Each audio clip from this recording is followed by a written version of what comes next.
తెలంగాణ ప్రజలందరికీ నమస్కారం. ఈరోజు తెలంగాణ అనేది ఖనిజ సంపదలు కొదవలేని పరిస్థితి. కానీ తెలంగాణ ముఖ్యమంత్రి గారు తెలంగాణ అప్పుల రాష్ట్రంగా ఉంది, నన్ను ఘోషణ రూపాయి వెళ్ళదంటారు. కానీ ఈరోజు మరి తెలంగాణ ముఖ్యమంత్రి 30,000 కోట్ల విలువైన పుప్పాలగూడలో ఉన్నటువంటి భూములు ఈ రోజు బాజాప్తా మరి ఆ వెస్టర్న్ కంపెనీ గత ప్రభుత్వం అప్పచెప్తే ఈయననేమో దానికి లంచాలు తీసుకొని వాళ్ళు కావాలి కాసిండ్రు. ఈ ముఖ్యమంత్రి ₹1,00,00,000 ఇక్కడ పొంగిరెడ్డి రెవెన్యూ మంత్రి ఉంటాడు, రెవెన్యూ మంత్రి సాక్షిగా ఈరోజు ప్రభుత్వ అడ్వైజర్ అంటే ఆయన జితేందర్ రెడ్డి ఆ పార్టీ ఈ పార్టీ తిరుగుకుంటా లాస్ట్ కాంగ్రెస్ పార్టీకి వచ్చింది. ఈయన వియంకుడు ఈయన ఈ భూముల కథ ఏంటంటే టీఎస్ఐఎస్లో మేము కంపెనీలు పెడతాం, ఫ్యాక్టరీలు పెడతాం, పేద బిడ్డలకు నౌకర్లు పెడతాం, మీ భూములు మాకు ఇవ్వండి మేము బ్రహ్మాండంగా చూస్తామని గత ప్రభుత్వం భూములు తీసుకున్నది. ఇక ఆ భూముల చిట్టా ఇది. భూములు తీసుకొని ఆ భూములు ఎక్కడ మన survey number 227/P 282/P 341/P 342 ఇవి 20 డిసెంబర్ 2022న మరి దీన్ని వెస్టర్న్ వాళ్లకు అప్పచెప్పిండ్రు. అక్కడికి వెళ్ళి వీళ్ళు వర్క్ స్టార్ట్ చేసిండ్రు. ఈ స్కామ్ల ఎంఆర్ఓకేలు మొదలుపెట్టి ఇద్దరు ముఖ్యమంత్రులు, పోయిన ముఖ్యమంత్రి, ఈ ముఖ్యమంత్రి మరియు ఇవాళ స్టాలిన్ అనేటువంటి పేరు కూడా ఈ రోజు మేము ఈడీకి ఇచ్చే దాంట్లో ఉన్నాం. ఎందుకంటే ఆయన స్టాలిన్ది మరి G2 LLC కంపెనీ తరపున, ఆయన బినామీ కంపెనీ తరపున దాదాపు 800 కోట్లు ఇక్కడ చేసారు.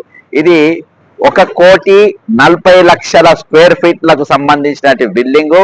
ఒక స్క్వేర్ ఫీట్ వచ్చి 25,000 రూపాయలు, అంటే దాదాపు 30,000 కోట్ల రూపాయలతోని ఈ రోజు ఉన్నది. మరి మనకి ఇచ్చిందెంత? తెలంగాణ ప్రజలకు తుఫాన్ల కొట్టుకపోయేటోళ్ళకి ఇచ్చిందెంత? ₹1,00,00,000 ఈ రోజు ఆయన ₹1,00,00,000 మనకిచ్చారు. ఇక ఇది రేరాల కేసు నడుస్తున్నాయి. ఇందులో అడ్వకేట్ జనరల్ బాజాప్తా నో అబ్జెక్షన్ సర్టిఫికేట్ ఇస్తారు.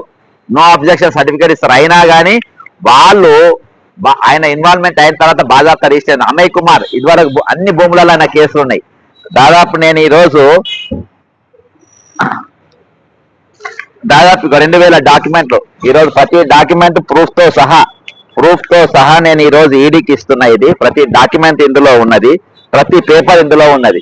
మరి ఇందులో ఎవరెవరు ఉన్నారంటే గత ప్రభుత్వం ఈ భూములు ఇచ్చింది కదా, ఈ గత ప్రభుత్వం భూములు ఇచ్చింది. అప్పుడు మరి ఈ ప్రభుత్వం ఇవల్ల వెనక్కి తీసుకోకుండా రేవంత్ రెడ్డి మధ్య మీడియేటర్ అంటే ఇప్పుడు మొన్న రీసెంట్ గా అయిన పేరు కూడా వచ్చింది. ఏం పేరు? అయిన పేరు Fayyam Qureshi, Telangana minority residential schools chairman. ఆయన పేరు వచ్చింది. మధ్యలో ఆయన 30 కోట్లంట, రేవంత్ రెడ్డికి 500 కోట్లంట. మరి ఏది బీఆర్ఎస్ లో ఉన్న ఎంపీ రంజిత్ రెడ్డి అనేటోడు ఈ పార్టీలోకి వస్తాడు, మళ్ళీ జితేందర్ రెడ్డి అనేటోడు ఈ పార్టీలోకి వస్తారు. వీళ్ళందరూ కలిసి రెవెన్యూ మంత్రి వీళ్ళందరూ కలిసి ఒక పెద్ద కుంభకోణం. ఇది మామూలు కుంభకోణం కాదు. తెలంగాణ భారతదేశ చరిత్రలో నాకు తెలిసి భూకుంభకోణం, ఇంత పెద్ద భూకుంభకోణం మరొకటి ఉండకపోదు అని నేను అనుకుంటున్నా. ఈరోజు అన్నిటికీ ఉల్లంఘించి ఈరోజు ప్రతి దాన్ని ఉల్లంఘించి దేన్ని serious as per communication from the revenue department government of Telangana ఇది the above survey numbers are in prohibited list as per section 22. ఇవన్నీ కూడా నేను చెప్పిన సర్వే నంబర్లు అన్ని ప్రొహిబిటెడ్ లిస్ట్ లో ఉన్నాయి. ఏకంగా రిజిస్ట్రేషన్ ఎట్లా అయిపోయినాయి? ఇవన్నీ రిజిస్ట్రేషన్ డాక్యుమెంట్లే కదా, ఇవన్నీ ఏ విధంగా ఇచ్చిండ్రు? కలెక్టర్ అమయ్ కుమార్ అంటే మామూలు కాదు, జైల్లో పెట్టాలి. అర్థమైందా? సోమేష్ కుమార్, అనిల్, వీళ్ళందరూ కూడా పెద్ద violation of RERA certificate was granted despite the land status being flagged by the district collector Rangareddy Amay Kumar. This indicates misrepresentation of facts by the developer or collusion with authorities. Political and benami involvement. Muhammad Fayum Qureshi, Vice Chairman and President of Telangana Minorities Residential Education School Societies. ఆయన ముఖ్యమంత్రి రేవంత్ రెడ్డి మరియు Ranjith Reddy western construction వీళ్ళందరితో చర్చించి మరి పైసలు ఇప్పించిన పరిస్థితి. కాబట్టి ఇవన్నీ పాయింట్లు పెట్టి ఈ రోజు నేను మరి ఈడీ గారికి ప్రతి ప్రూఫ్, ఒక డాక్యుమెంట్ లేదని కాదు, ఇది పేదల భూములు, ఇది కంపెనీల కోసం ఇచ్చిండ్రు, ఉపాధి కోసం ఇచ్చిండ్రు. కానీ ఆ భూములు ఈ రోజు అక్కడ ఏవి కట్టకుండా రంజిత్ రెడ్డిని కట్టబెట్టి రంజిత్ రెడ్డి ద్వారా మరి వెస్టర్న్ కన్స్ట్రక్షన్ పోయి ఈ రోజు వాళ్ళు బాజాప్తా ఇంత పెద్ద కుంభకోణానికి పాల్పడి ఈ భూములలో అక్రమ నిర్మాణాలు కడతా ఉంటే హైడ్రా కళ్ళు మూసుకున్నది. హైడ్రా పేదల ఇండ్ల కాడికి పోతుంది, లోన్లు కట్టుకుని ఇండ్ల కాడికి పోతుంది, నా ప్రతాపం చూడమంటది, నేను ఎట్లా గుల కొడతానో చూడమంటది. కానీ పెద్దల జోలికి మాత్రం రారు. ఇలా బాధాప్త కబ్జా చేసుకుని రారు. ఎందుకు రారు అంటే ఈ దొంగలు మొత్తం దీని వెనక ఉన్నారు కాబట్టి, ఈ దొంగలు దీని వెనక ఉన్నారు కాబట్టి వీళ్ళు ఎవ్వరు రారు. అదేంటా ఇక ముఖ్యమంత్రి రేవంత్ రెడ్డి గారు మరి ఈయన ప్రజాభవన్ లో ఉండి ఇంట్లో ఉండేది ఎందుకు అనుకుంటున్నావు? ఇటువంటి దొంగలను కలవనికి. ఈ దొంగలు ఏం చేస్తారు? ₹1 పేదలకు ఇస్తారు, ₹1 ఇస్తారు, లక్షల కోట్ల రూపాయలు దెబ్బేస్తారు, కోట్ల రూపాయలు దెబ్బేస్తారు. ఆ దొంగలను ఈజీగా కలవచ్చు. ఎక్కడ కలవచ్చు? ఇంట్లో కలవచ్చు. ప్రజాభవన్ లో కలవలేరు కదా. ఈ రోజు ఇంట్లో ఉండేది సెటిల్మెంట్లు చేయడానికి, 420 దందాలు చేయడానికి, లంగ పనులు చేయడానికి, దొంగ పనులు చేయడానికి ఈ రోజు ముఖ్యమంత్రి అక్కడ ఇంట్లో ఉంటుండు. ₹1 తీసుకుంటూ 30,000 కోట్ల రూపాయల భూమి దొబ్బి పడేసారు. ఈ రోజు 30,000 కోట్ల రూపాయల భూమి దొబ్బి పడేసారు బాజాప్తా. 140,000 స్క్వేర్ ఫీట్ల భూమి దొబ్బి పడేసారు బాజాప్తా. ఈ రోజు ఎంత ఇచ్చిండ్రు ప్రజలకు? పేద ప్రజలకని ₹1 ఇచ్చింది. ఆ ₹1 కూడా ప్రజల పోయినాయి, అవి కూడా రేవంత్ రెడ్డి దొబ్బేయచ్చు. అర్థమైందా? రేవంత్ రెడ్డి గారు దొబ్బేయచ్చు. ఎందుకంటే వరద బాధితుల కోసము ₹5 దానం చేస్తాడని నేను తెలంగాణ ముఖ్యమంత్రిని, ₹5 కూడా నాకే ఇవ్వమనే 420 రకం మన ముఖ్యమంత్రి. కాబట్టి ఈ రోజు ఎటువంటి బ్రోకర్లను పెట్టుకుంటారు? నేను మంత్రులకు, ఎమ్మెల్యేలకు కూడా నేను కాషన్ ఇస్తున్నా, నేను హెచ్చరిస్తున్నా. ఈ ఫహీం ఖురేషి అనే బ్రోకర్ కానీ మీ దగ్గరికి రానిస్తే ఈ రోజు అంత రాష్ట్ర సర్వనాశనం తప్ప ఏది లేదు. నిన్నటిదాకా జరిగిన ఏది మిస్ వరల్డ్ దాంట్లో ఈయన పేరే వచ్చింది. ది ప్రెస్టేజ్ దగ్గర ఈయన పేరే వచ్చింది. ఈ రోజు అడ్వర్టైజ్మెంట్ ఏజెన్సీ నడుస్తాయి. నవనిర్మాణానికి ఎవరు ఉన్నారు? ఫహీం ఖురేషి ఉన్నాడు.